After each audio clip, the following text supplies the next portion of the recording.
ఓం శ్రీ మాత్రే నమః. అందరికీ నమస్కారం అండి. ఈ 2025వ సంవత్సరంలో సింహరాశి వారికి జరగబోయే శుభ ఫలితాలు అలాగే అశుభ ఫలితాలు తెలుసుకోబోయే ముందు ప్లీజ్ మన ఛానల్ని ఎవరైనా సబ్స్క్రైబ్ చేసుకోకపోతే సబ్స్క్రైబ్ చేసుకోండి. అలాగే చూసిన ప్రతి ఒక్కరూ లైక్ చేయడం మాత్రం మరవకండి. మీరు ఇచ్చే సపోర్ట్ మాకు చాలా విలువైనది. అలాగే ఈ యొక్క సింహరాశి వారికి 2025 మీ కుటుంబ సభ్యులందరికీ అష్టైశ్వర్యాలు కలగాలని, మంచి ఆరోగ్యంగా ఉండాలని, మీరు చేపట్టిన సకల కార్యములు యందు విజయం ప్రాప్తించాలని ఆ భగవంతుని కోరుకుంటున్నాము. మఖా నక్షత్రం 1, 2, 3, 4 పాదాలు, పూర్వ ఫాల్గుని 1, 2, 3, 4, అలాగే ఉత్తర ఫాల్గుని 1వ పాదంలో జన్మించిన వారు సింహరాశికి చెందినవారు. సింహరాశికి చెందిన స్త్రీ పురుషులకు ఈ యొక్క సంవత్సరం మంచి ఫలితాలు అలాగే అదృష్టాన్ని ఇస్తుంది. ఈ సంవత్సరం ప్రారంభంలో శని ప్రభావం మీ జీవితంపై ఉంటుంది. మార్చి వరకు 7వ స్థానంలో శని సంచారం వలన కొన్ని ఇబ్బందులు ఎదురవుతాయి. భయపడవలసిన అవసరం లేదు. ఎందుకంటే మే నెల తర్వాత రాహు కేతువుల ప్రభావం ప్రథమ స్థానంపై ఉంటుంది. రాహువు మరియు కేతువుల సంచారంలో పరిస్థితులు మెరుగుపడతాయి. రాహువు మంచి ఫలితాలను తెస్తారు. అలాగే గురుగ్రహం మీ లాభస్థానంలో సంచరించడం వలన అనుకూలమైన ఫలితాలు కూడా లభిస్తాయి. వృత్తిపరమైన జీవితంలో మంచి అవకాశాలు వస్తాయి. కుటుంబ సభ్యులతో సత్సంబంధాలు కొనసాగుతాయి. పనిలో పురోగతి మరియు ఆర్థిక పరిస్థితి మెరుగుపడుతుంది. మంచి లాభాలను పొందుతారు మరియు కొత్త ఇంటికి కొనుగోలును చేస్తారు. విద్యార్థులకు మంచి కాలం. వ్యాపారస్తులకు లాభదాయకమైన సమయం. ఆరోగ్యం విషయంలో జాగ్రత్త అవసరం. పెద్దల ఆశీర్వాదంతో ముందుకు సాగగలుగుతారు. ధార్మిక కార్యక్రమాలలో పాల్గొనే అవకాశం ఉంది. అయితే మీ జీవితంలో కుటుంబం ఎలా ఉండబోతుంది? వృత్తి, ఆర్థిక స్థితి, వ్యాపారం, విద్య, ఆరోగ్యం, ప్రేమ మరియు వైవాహిక జీవితం మొదలైన రంగాలలో మీరు ఎలాంటి ఫలితాలను పొందగలుగుతారో అలాగే చేయవలసిన పరిహారాల గురించి వివరంగా తెలుసుకుందాం.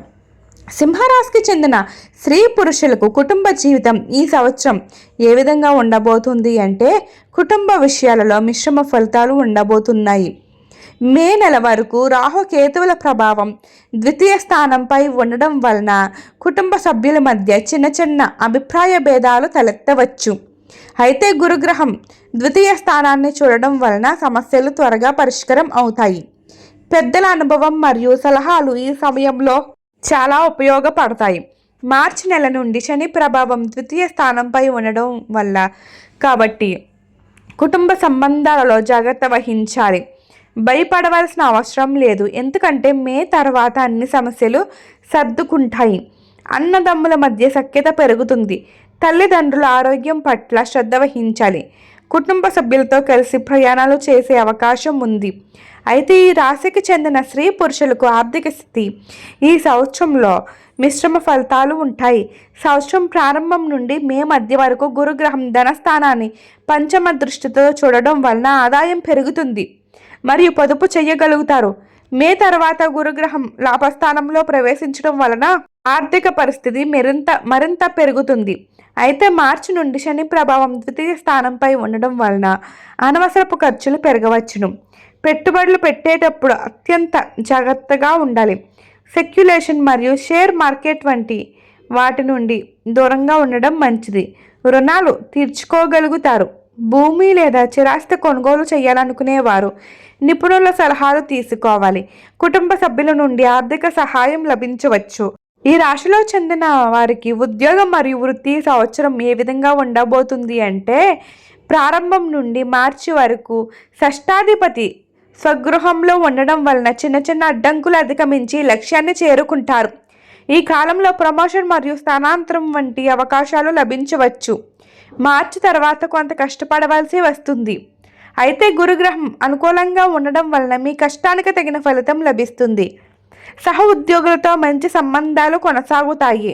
ఈ రాశికి చెందిన వ్యాపారస్తులకు మిశ్రమ ఫలితాలు ఉంటాయి. సంవత్సరం ప్రారంభం నుండి మార్చి వరకు సప్తమాధిపతి శని స్వగృహంలో ఉండడం వల్ల సవాళ్లను ఎదుర్కొంటూ మెరుగైన ఫలితాలను సాధించగలుగుతారు. మార్చి తర్వాత శని నవమ స్థానంలో ప్రవేశిస్తుంది. ఈ సమయంలో వ్యాపార విస్తరణ నిర్ణయాలు వాయిదా వేయడం మంచిది. మే నుండి రాహువు సప్తమ స్థానంపై ప్రభావం చూపుతుంది. అయితే కాబట్టి వ్యాపారాలు నిర్ణయాలలో అదనపు జాగ్రత్త అవసరం. ప్రస్తుత వ్యాపారాన్ని స్థిరపరచుకోవడంపై దృష్టి పెట్టాలి. విదేశాలకు వెళ్ళే వాళ్ళు ఈ సంవత్సరం మీకు ఎలా ఉండబోతుంది అంటే విదేశీ యాత్రకు సంబంధించి మంచి అవకాశాలు ఉన్నాయి. గురుగ్రహం అనుకూల స్థితిలో ఉండడం వల్ల విదేశీ ఫలితాలు సఫలం అవుతాయి. విదేశీ వ్యాపార అవకాశాలు లభించవచ్చు. విద్య సంబంధిత ప్రయాణాలు ఫలప్రదం అవుతాయి. దూర ప్రాంతాల నుండి శుభవార్తలు వింటారు. తీర్థయాత్రలు చేసే అవకాశం ఉంది. కుటుంబ సభ్యులతో కలిసి వినోద ప్రయాణాలు చేస్తారు. విదేశాలలో స్థిరపడాలనుకునే వారికి అనుకూలమైన సమయం. విదేశీ వ్యాపార భాగస్వాములతో లాభదాయకమైన ఒప్పందాలు కుదురుతాయి. ఈ రాశికి చెందిన ప్రేమ మరియు వైవాహిక జీవితం ఈ సంవత్సరం ఏ విధంగా ఉండబోతుంది అంటే వైవాహిక జీవితంలో ప్రేమ మరియు మిశ్రమ ఫలితాలు ఉంటాయి. సంవత్సరం ప్రారంభం నుండి మే మధ్య వరకు పంచమాధిపతి గురుడు కర్మస్థానంలో ఉండడం వలన ప్రేమ సంబంధం ఏర్పడే అవకాశం ఉంది. మే తర్వాత గురుడు లాభస్థానంలో ప్రవేశించడం వలన ప్రేమ జీవితం మరింత మధురంగా సాగుతుంది. వివాహేతర వారికి వివాహం కుదురుతుంది. వైవాహిక జీవితంలో కొన్ని సవాళ్లు ఎదురవుతాయి. అయితే గురుగ్రహం అనుకూల వలన సమస్యలు పరిష్కారం అవుతాయి. జీవిత భాగస్వామితో అవగాహన పెరుగుతుంది. కుటుంబ సభ్యుల మద్దతు లభిస్తుంది. ఈ యొక్క రాశికి చెందిన స్త్రీ పురుషులకు ఆరోగ్య విషయంలో ఈ సంవత్సరం ఏ విధంగా ఉండబోతుంది అంటే ఈ యొక్క 2025 సంవత్సరంలో సింహరాశి వారు ఆరోగ్యములు ప్రత్యేకమైన శ్రద్ధ వహించాలి. శని ప్రథమ స్థానంపై సప్తమ దృష్టి వలన శారీరక అలసట కలగవచ్చు. కీళ్ళ నొప్పులు మరియు శరీర నొప్పులు వస్తాయి. మే తర్వాత రాహుకేతువుల ప్రభావం ప్రథమ స్థానంపై ఉంటుంది. దీనివలన తలనొప్పి, జీర్ణకోశ సమస్యలు మరియు మానసిక ఒత్తిడులు ఏర్పడవచ్చును. అలాగే ఈ రాశి వారు ప్రతి దాంట్లో అడ్డంకులను తొలగించుకోవడానికి మీరు మాస శివరాత్రులు చేయడం వల్ల, అలాగే ప్రతి నెలలో వచ్చే సంకటహార చతుర్థి వినాయకుడికి చేయడం వలన మీకు వచ్చే అడ్డంకులన్నీ తొలగిపోతాయి. మీ వైవాహిక జీవితంలో వచ్చే అడ్డంకులు తొలగిపోవాలి అంటే మీరు సంకటహార చతుర్థి ప్రతి ఒక్క మాసంలో వచ్చే సంకటహార చతుర్థి చేయడం వలన మీకు వచ్చే అడ్డంకులన్నీ తొలగిపోతాయి. గరిక దళాలను ఆ వినాయకుని అర్పించడం ద్వారా మీకు వచ్చే చిన్న సమస్యలన్నీ తొలగిపోయే అవకాశాలు ఉన్నాయి.